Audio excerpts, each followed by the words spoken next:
Hi friends, భక్తుడికి పంతులు గారికి మధ్య సంభాషణ. పంతులు గారు, పంతులు గారు, నేను ఒకటి అడుగుతాను, నిజం చెప్తారా? మూర్ఖుడా, నేను చెప్పేవన్నీ నిజాలేరా? అడుగు, చెప్తాను. సరే అయితే, పెళ్ళి కొడుకు పెళ్ళి కూతురికి పెళ్లి టైంలో అరుంధతి నక్షత్రం చూపిస్తాడు కదా, కనీసం మీకైనా కనిపిస్తుందా? పాపాత్ముడా, పెద్దలు ఏం చెప్పారా? 1000 అబద్ధాలు ఆడైనా ఒక పెళ్ళి చేయాలి అని అన్నారు కదా, అందులో మొదటి అబద్ధం ఇదే. అత్త కోడలు పక్క పక్కన ఉంటూ పనులు చేసుకుంటూ ఉంటారు. బాబూ బాబూ, టిఫిన్ చేద్దువు గానిరా. వస్తాను, ఉండమ్మా, బుర్ర తినేస్తా. రారా, టిఫిన్ వేడిగా ఉంది, రారా తినేసి వెళ్ళిపోదువు గాని. వస్తాను, ఉండమ్మా. కోడలు పిల్ల, ఏంటే నా కొడుకు నేను పిలిచినా రావడం లేదు? మీరు ఉండండి అత్తయ్య, నేను పిలుస్తాను. ఏమండి, మీరు టిఫిన్ చేయడానికి వస్తారా రారా? వస్తున్నా వస్తున్నా అని పెరుగెత్తుకొని వచ్చి టిఫిన్ చేసి వెళ్ళిపోతాడు. కోడలు పిల్ల, నేను ఎంత పిలిచినా రాని నా కొడుకు నీ పిలుపుకి భలే వచ్చి తినేసాడు. ఏం మత్తుమంది జల్లావేంటి నా కొడుకు మీద?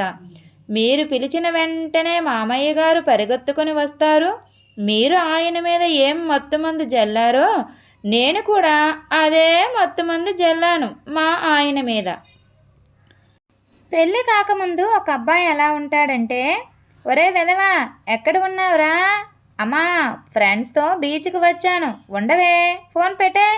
ఇప్పుడు చూడు, తిరగడమే పని. ఒకరోజు తరువాత, ఒరే వెదవా, ఎక్కడున్నావురా? ఉండవే అమ్మా, ఫ్రెండ్స్తో క్రికెట్ ఆడడానికి వచ్చాను. క్రికెట్ ఆడితే క్రికెట్ ఏమైనా అన్నం పెడుతుందా ఏంటి? ఆవులకి గడ్డి వేద్దు రారా బాబు. ఎప్పుడు చూడు ఆవులు గేదెలు అనుకుంటూ ఉంటావు, ఫోన్ పట్టే ముందు. అదే పెళ్ళైన తర్వాత అబ్బాయి జీవితం. ఒరే ఎక్కడున్నావురా? రారా, సినిమాకి వెళ్దాం. ఉండరా బాబు, నీలాగా ఖాళీగా ఉన్నాననుకున్నావా ఏంటి? ఇన్నాళ్ళు ఖాళీగా ఉన్నాను, ఎలా నచ్చితే అలా తిరిగేవాడిని. ఇప్పుడు నాకు తినడానికే ఖాళీ లేదు. కూరగాయలు తేవాలి, గిన్నెలు తోమాలి, బట్టలు ఉతకాలి, వంట చేయాలి. ఏంట్రా బాబు నా బ్రతుకు? పెళ్ళికి ముందు హాయిగా ఉండేవాడిని, బ్రతుకు అయిపోయిందిరా. ఇక నా బ్రతుకు అయిపోయింది. భార్యాభర్తల మధ్య సంభాషణ. ఎప్పుడు చూడు గుడ్లు వండుతున్నావు, దాని అమ్మ నాన్నని వండవచ్చు కదా. గుడ్డు పెట్టినాక దాని అమ్మ చనిపోయింది, భార్య చనిపోయింది అని బాధలో భర్త చనిపోయాడు, అందుకే కోడిగుడ్డు మాత్రమే వండాను. కోడిగుడ్డు ఒక అనాథండి, దానికి ఎవరూ లేరు. కోడిగుడ్డుకి బంధుమిత్రులు ఎవరూ లేరా? వాళ్ళు ఎక్కడ ఉన్నారో నాకు తెలీదు. నువ్వే వెళ్ళి తీసుకొని రా, వాటిని వండుతాను. ఏమే, ఈ సంక్రాంతికి మీ ఇంటికి పోదామా మా ఇంటికి పోదామా? నేను మీ ఇంటికి అయితే రాను.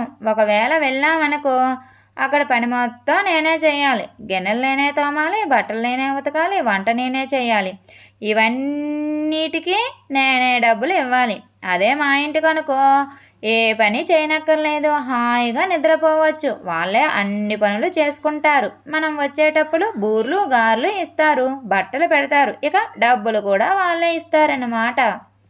Thank you friends. ఈ వీడియో కనుక మీకు నచ్చినట్లయితే ప్లీజ్ లైక్ చేయండి, please subscribe my channel. Thank you.